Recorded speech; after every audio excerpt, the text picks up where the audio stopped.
Selamat datang dalam video pembelajaran mikro keterampilan mengajar bertanya dasar dan lanjutan.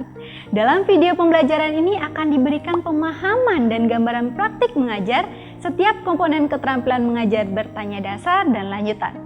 Tidak hanya itu, untuk mengukur pemahaman audiens, di bagian akhir akan disediakan kuis interaktif yang dapat dijawab oleh audiens setelah selesai menyaksikan video. Sudah siapkah kalian? Berikut videonya, semoga bermakna dan selamat belajar. Mengajar yang baik berarti membuat pertanyaan yang baik pula. Peranan pertanyaan sangat penting dalam menyusun sebuah pengalaman belajar bagi siswa. Pembelajaran hakikatnya adalah proses interaksi peserta didik dengan pendidik dan sumber belajar dalam suasana interaktif yang terarah pada tujuan pembelajaran. Ada tidaknya interaksi adalah tanggung jawab guru, sehingga perlu mendapatkan perhatian khusus. Suatu cara untuk menumbuhkan interaksi ini adalah dengan mengajukan pertanyaan atau permasalahan kepada siswa. Keterampilan bertanya menjadi penting jika dihubungkan dengan pendapat yang menyatakan bahwa berpikir itu sendiri adalah bertanya. Bertanya merupakan ucapan verbal yang meminta respon dari seseorang yang dikenai pertanyaan itu. Respon yang diberikan dapat berupa pengetahuan sampai dengan hal-hal yang merupakan hasil dari pertimbangan. Jadi, bertanya merupakan stimulus efektif yang mendorong kemampuan berpikir siswa.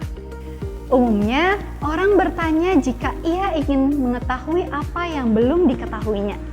Di dalam kelas, guru bertanya kepada siswa untuk berbagai tujuan, di antaranya untuk yang pertama, membangkitkan minat dan rasa ingin tahu siswa terhadap pokok bahasan.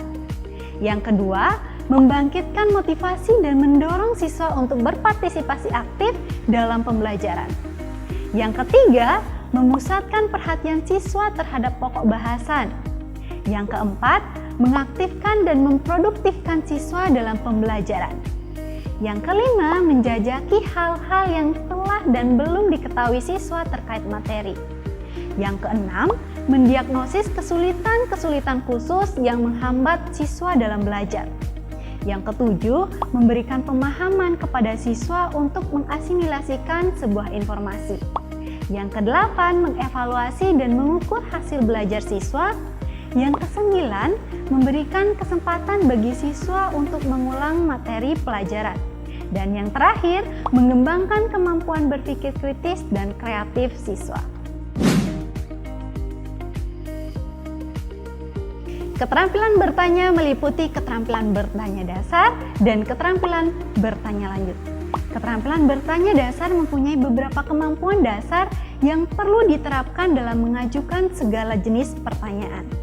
Keterampilan bertanya lanjut adalah keterampilan yang dimiliki guru setelah guru memiliki keterampilan bertanya dasar, yang lebih berusaha untuk mengembangkan kemampuan berpikir siswa, meningkatkan partisipasi siswa, dan mendorong siswa agar kritis. Bagaimanakah praktik dari setiap komponen keterampilan bertanya? Mari simak video berikut ini.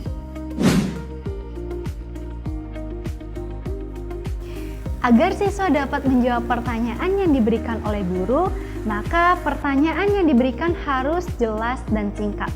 Serta penyusunan kata-kata dalam pertanyaan pun harus disesuaikan dengan usia dan tingkat perkembangan siswa.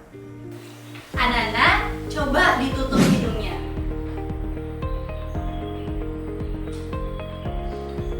Nah, apa yang dirasakan? Ya, Nak Eca, kesulitan untuk bernafas, Bu Guru. Bagus, jawaban Nak Eca. Benar sekali, beri tepuk tangan buat Nak Eca. Iya, Nak Widiana. Gimana Bu, apa tujuan kita bernafas? Bagus, pertanyaan Nak Widiana bagus sekali. Sebelumnya, apakah ada yang ingin menjawab? Nak Siska? Untuk menghirup udara, Bu Guru. Benar jawaban Nak Siska. Apakah ada anak yang lain yang ingin menambahkan? Sama Guru. Ya, jawaban kalian hampir benar. Memang bernafas itu tujuannya adalah menghirup udara, tetapi bukan itu tujuannya utama. Tujuan utama adalah untuk menghasilkan tenaga. Coba anak-anak menutup hidungnya dalam waktu yang lama, pasti anak-anak akan merasa lemas atau bisa sampai pingsan. Ya, Nak Eca. Jadi, bagaimana proses bernafas itu bisa terjadi ya? Pertanyaan Nak Eca bagus sekali. Nah, untuk menjawab pertanyaan Nak Eca, di atas meja kalian sudah ada alat peraga. Coba kalian peragakan.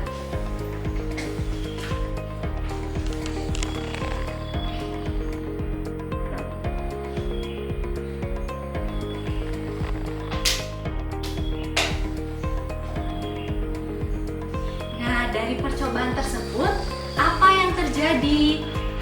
Ya, Nak Dita? Untuk menghirup oksigen dan mengeluarkan karbon dioksida Bu Guru.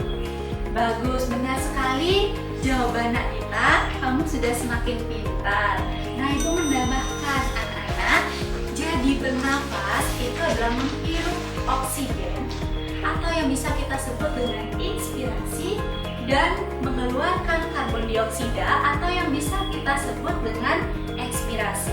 Dimana saat kita menghirup oksigen, ini diperlukan dalam pembakaran atau yang disebut dengan oksidasi biologi. Nah, di proses inilah tenaga itu dihasilkan.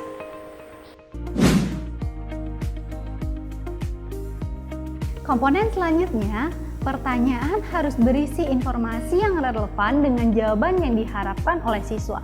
Dengan guru memberikan acuan, memungkinkan siswa memaknai serta mengolah informasi untuk menemukan jawaban dari pertanyaan. Dan guru tetap mengarahkan siswa untuk fokus pada pokok bahasan yang sedang dibicarakan. Bernafas adalah menghirup udara yang mengandung oksigen dan mengeluarkan uap air serta karbon dioksida. Nah, bagaimanakah cara membuktikan bahwa dalam pernafasan manusia itu kita mengeluarkan uap air dan karbon dioksida? Saya Bu Guru. Ya, Untuk Nak Widiana. membuktikan hasil pernafasan menghasilkan uap air, caranya dengan mengarahkan nafas kita ke hadapan cermin, maka cermin tersebut akan buram. Nah, hal ini dikarenakan ada uap air atau embun yang dikeluarkan dalam proses pernafasan. Terima kasih Bu. Bagus sekali pendapatnya Nak Widiana. Nah, untuk membuktikan pernyataan dari Nak Widiana, mari kita lakukan percobaannya. Ya, Bu Guru. Iya, silakan Aicha.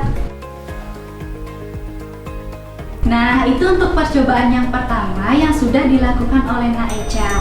Untuk percobaan yang kedua, di atas meja anak-anak sudah tersedia air dan air kapur jenuh yang sudah anak-anak persiapkan. Nah, silakan untuk percobaannya, cermati pada lembar kerjanya.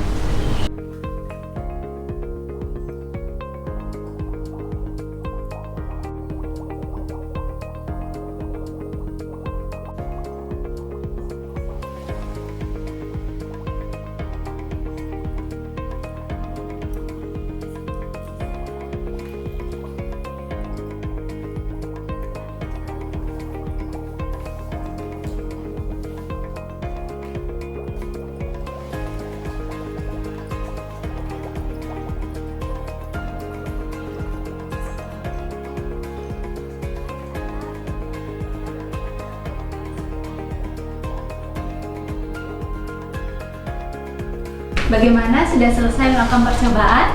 Sudah, Bu. Sudah dicermati? Sudah. Baik. Nah, mengapa ada terjadi perubahan sebelum dan sesudah ditiup? Nah, di sini anak-anak bisa cermati. Pada air kapur itu akan ada reaksi antara kapur dengan karbon dioksida di mana akan menghasilkan kalsium karbonat atau CaCO3.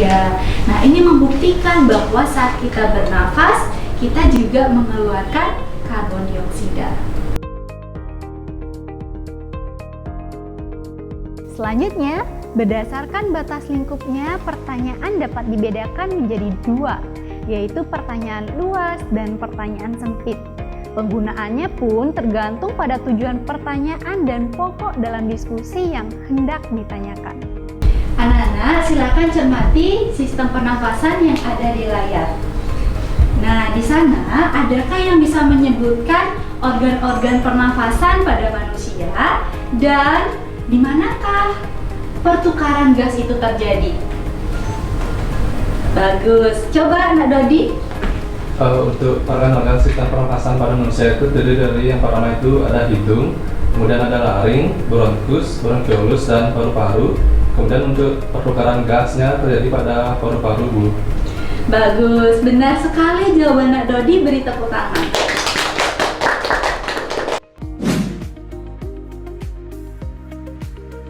Komponen ini dapat dilakukan dengan cara meminta siswa yang berbeda untuk menjawab pertanyaan yang sama.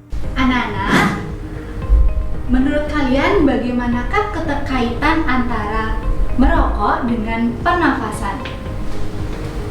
Bagus, coba Nak Dita. Rokok dapat menyebabkan kanker paru-paru, Ibu. Benar, untuk anak yang lain apakah ada yang mau menambahkan? Nak Siska? Rokok dapat menyebabkan sesak nafas. Benar sekali. Kedua jawaban kalian benar.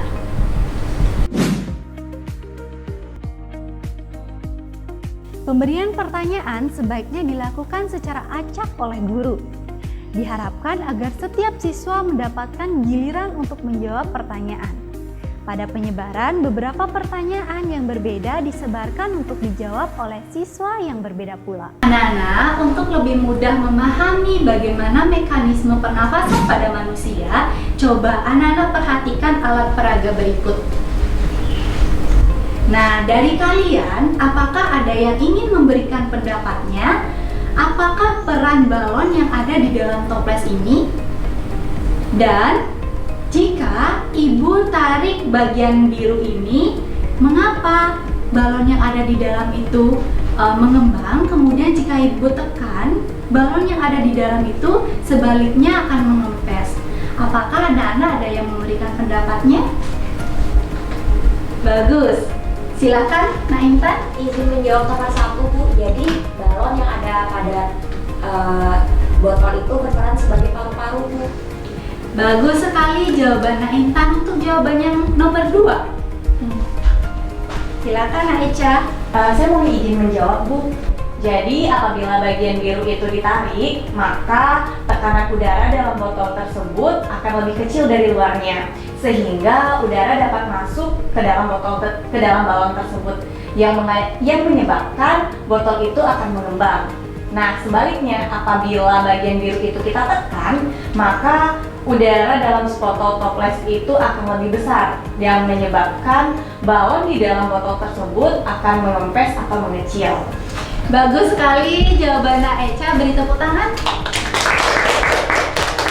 Nah, jadi Ibu bisa analogikan ya Nak Eca dan anak-anak lainnya. Jadi bagian biru ini itu bisa kita umpamakan diafragma. Kemudian rongga yang ada di dalam botol ini itu bisa kita umpamakan dengan rongga dada. Dalam setiap praktiknya, jika dicermati setelah memberikan pertanyaan, guru perlu memberikan waktu beberapa detik bagi siswa untuk berpikir. Teknik memberikan waktu berpikir ini sangat perlu agar siswa mendapatkan kesempatan untuk menemukan dan menyusun jawaban mereka. Anak-anak, mengapa saat kita menarik nafas, rongga dada kita itu akan membesar? Coba deh, kenapa ya bisa besar kayak gini? Apa gara-gara diafragmanya gitu ya? Bisa jadi kan ini bagaimana maksudnya diafragmanya kayak gitu ya, Bu ya? Kemudian, bagaimana jika siswa memberikan jawaban yang salah atau tidak dapat menjawab pertanyaan yang diberikan oleh guru?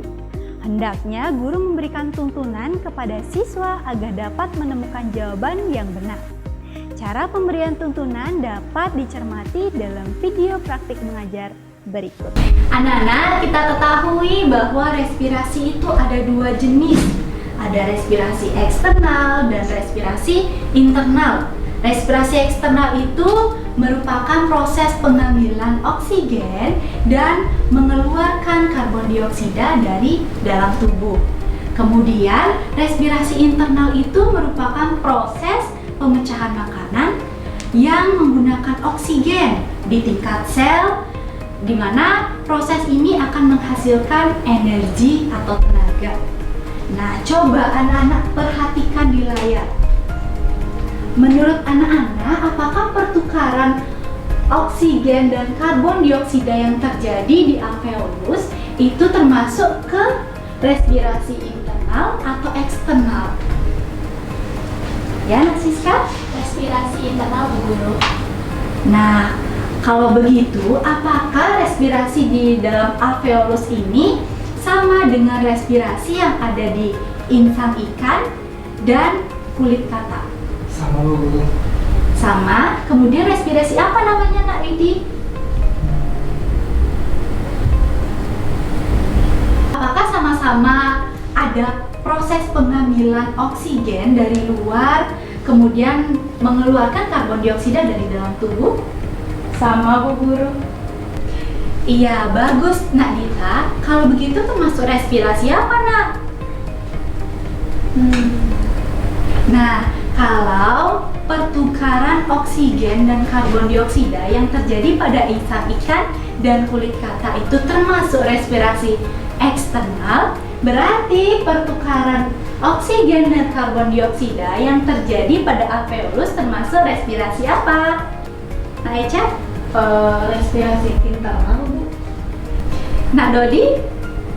Respirasi internal, Bu. Nak Intan? Respirasi internal, Bu. Nah, itulah tadi komponen keterampilan bertanya dasar dan gambarannya dalam praktik mengajar. Selanjutnya, mari kita beralih pada keterampilan bertanya yang kedua, yaitu keterampilan bertanya lanjut. Pertanyaan lanjutan adalah pertanyaan yang lebih mengutamakan usaha pengembangan kemampuan berpikir siswa, memperbesar kesempatan partisipasi mereka, dan mendorong agar siswa berpikir kritis. Keterampilan bertanya lanjut dibentuk atas dasar penguasaan komponen-komponen keterampilan bertanya dasar. Karena itu, semua komponen bertanya dasar masih dapat digunakan dan akan selalu berkaitan dalam penerapan keterampilan bertanya lanjut. Pertanyaan lanjutan berfungsi untuk yang pertama, mengembangkan kemampuan dalam menemukan, mengorganisasi, dan menilai informasi. Yang kedua, membentuk pertanyaan-pertanyaan yang didasarkan atas informasi yang lengkap. Yang ketiga, mengembangkan ide dan mengemukakannya kepada kelompok. Dan yang terakhir, memberikan kesempatan untuk meraih hasil melebihi yang biasa dicapai oleh siswa. Dalam proses belajar, pertanyaan yang diberikan oleh guru hendaknya dapat mengubah tingkat kognitif siswa dalam menjawab suatu pertanyaan dari tingkat yang rendah ke tingkat kognitif yang lebih tinggi. Dalam artian, tingkat kognitif yang rendah seperti pengetahuan, ketingkatan yang lebih tinggi yaitu pemahaman, penerapan, analisis, sintesis, dan evaluasi. Anak-anak, coba kalian hitung frekuensi pernapasan kalian saat kalian ada dalam fase istirahat saat ini selama 1 menit. Kemudian nanti kita akan membandingkan bagaimana frekuensi pernafasan kalian setelah kalian melakukan aktivitas. Silahkan. Setelah itu anak-anak tulis di buku tulis atau di lembar kerjanya.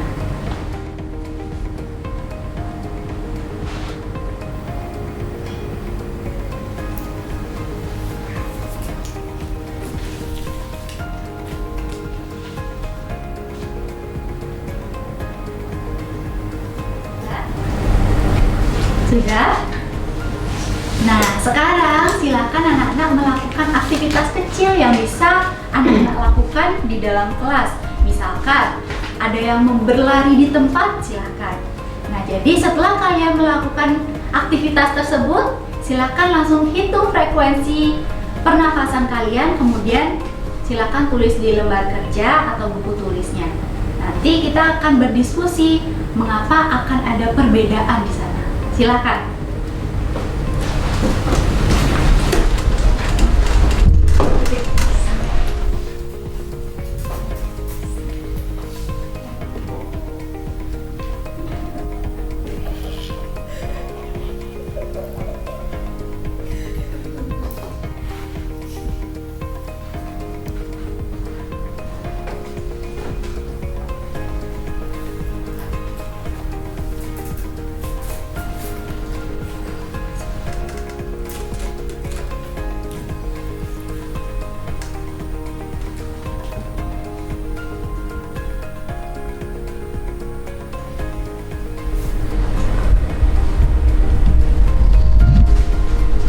Bagaimana? Sudah, Nana? Sudah, Bu. Sudah, Bu. Nah, apakah ada dari salah satu dari kalian yang ingin menyampaikan bagaimana hasil atau perbedaan frekuensi sebelum dan sesudah melakukan kegiatan? Ya, silakan Nak Echa. Baik, jadi sebelum saya melakukan aktivitas tadi, frekuensi nafas saya itu sebanyak 15 kali, Bu. Tapi setelah saya melakukan aktivitas berlari kecil di tempat tadi, frekuensi pernapasan saya bertambah menjadi 22 kali. Baik, terima kasih Nak Echa. Nah, Ibu ingin bertanya, apa yang menyebabkan perbedaan frekuensi antara sebelum dan sesudah melakukan aktivitas? Ada yang ingin memberikan pendapatnya? Saya Bu. Iya, silakan Nak Widi. Jadi ketika kita melakukan aktivitas kita membutuhkan energi. Nah, energi itu membutuhkan oksigen. Nah, untuk proses oksidasi. Nah, maka frekuensi nafas itu digunakan untuk menghirup oksigen dan mengeluarkan karbon dioksida. Terima kasih Bu. Bagus sekali jawaban Nak Widi, beri tepuk tangan. Nah, kemudian sekarang, apakah anak-anak pernah memperhatikan bagaimana frekuensi pernafasan seorang bayi? Ya, Nak Intan? Saya pernah memperhatikannya, Bu. Jadi frekuensi pada bayi itu lebih cepat dibandingkan dengan frekuensi pada orang dewasa. Bagus, benar Nak Intan. Nak Dodi? Bu Guru, saya mau bertanya, bagaimana kecepatan frekuensi pada bayi, sedangkan aktivitasnya itu tidak terlalu banyak? Iya, bagus sekali pertanyaan dari Nak Dodi. Anak-anak, jika kita perhatikan memang bayi itu masih dalam fase pertumbuhan dan perkembangan. Nah, maka dari itu frekuensinya akan lebih cepat karena energi yang diperlukan untuk tumbuh kembangnya itu juga semakin banyak. Maka dari itu, jika kita perhatikan frekuensi pernapasan pada bayi itu akan lebih banyak atau lebih cepat.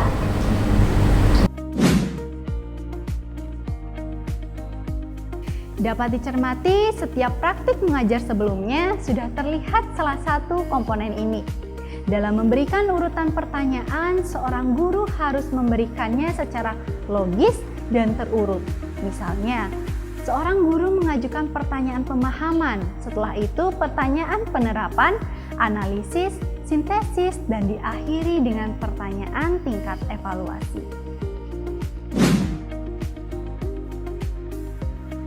Dalam komponen ini, jika jawaban yang diberikan siswa dianggap benar oleh guru, tetapi masih dapat ditingkatkan menjadi lebih sempurna, maka guru dapat mengajukan pertanyaan pelacak. Hal ini dimaksudkan untuk mengetahui sejauh mana kemampuan siswa yang berkaitan dengan jawaban yang dikemukakan. Ada beberapa teknik pertanyaan pelacak yang dapat digunakan oleh seorang guru yang dapat dicermati dalam video praktik mengajar berikut. Anak-anak, apa yang kalian ketahui tentang virus corona? Bagus, silakan Kak Siska. Baik Ibu, terima kasih. Jadi menurut saya virus ini mematikan karena menyerang sistem pernapasan, Bu. Baik, mengapa Nak katakan demikian? Karena virus ini menyerang sistem organ pernapasan kita punya sangat penting. Bagus. Siapakah yang setuju dengan pendapat Nak Siska? Saya, Bu. Nak Dita, bagaimana menurut Anak? Baik Bu, menurut saya virus ini tidak selamanya mematikan dengan catatan kita memiliki imun tubuh yang kuat. Baik Nak Dita, bisakah Anak jelaskan kembali maksud dari jawaban Nak Dita? Baik Bu, jadi virus ini tidak selamanya mematikan asalkan mereka yang terjangkit itu memiliki sistem imun yang kuat. Maka mereka yang terjangkit itu akan bisa sembuh. Biasanya juga yang rentan terkena virus ini adalah kelompok lansia. Baik, bagus sekali jawabannya Nak Dita. Kemudian bagaimana kita bisa tahu bahwa seseorang itu ada kemungkinan terjangkit virus ini? Ada yang tahu? Iya, Nak Dodi. Dengan peka terhadap gejala yang ditimbulkan Bu Guru. Nak Dodi bisa sebutkan apa saja gejala, mungkin salah satu gejala yang memang ditimbulkan dari seseorang yang terjangkit. Gejala umumnya itu seperti demam, kemudian batuk, kemudian tidak bisa membau dan merasakan Bu Guru. Bagus, bagus. Iya, Nak Widiana? Mohon izin bertanya Bu, apakah semua gejala tersebut dapat dirasakan sama gitu. Terima kasih Bu. Pertanyaan yang bagus Nawidiana untuk anak yang lain. Apakah ada yang tahu bagaimana kemungkinan kita bisa lihat bahwa kelompok rentan ini bisa saja memunculkan gejala yang berbeda? Nah, Intan? Ibu guru, yang dikatakan oleh Dodi tadi adalah gejala umumnya. Nah, sedangkan gejala yang berat biasanya terjadi pada kelompok rentan itu seperti sesak nafas, kemudian nyeri dada, dan kesulitan berbicara. Bagus Nagita, jawaban dan diskusi kalian hari ini bagus sekali. Tepuk tangan buat kalian. Secara keseluruhan, penyampaian pertanyaan diharapkan dapat mendorong interaksi antar siswa hingga terciptanya pembelajaran yang interaktif serta kondusif. Demikianlah tadi pengertian dan komponen keterampilan mengajar bertanya dasar dan lanjutan. Mengajukan pertanyaan dengan baik adalah mengajar yang baik. Oleh karena itu, kita dalam bertanya adalah kita yang membimbing siswa dalam belajar. Jadi, bertanya merupakan stimulus efektif yang mendorong kemampuan berpikir siswa. Dengan demikian, untuk mengetahui seberapa pemahaman audiens terhadap berbagai komponen yang telah dijelaskan dalam video sebelumnya, silakan scan barcode berikut dan jawab pertanyaan dengan benar. Terima kasih atas perhatiannya, semoga bermakna dan dapat dipraktikkan dalam situasi belajar yang sesungguhnya dengan baik. Guru bagaikan pelita dalam setiap cahayanya selalu dapat menerangi jalan setiap siswanya. Akhir kata, saya Dikade Putri Adnya Ningsih sebagai presenter mewakili seluruh tim yang bertugas pamit undur diri dan sampai jumpa.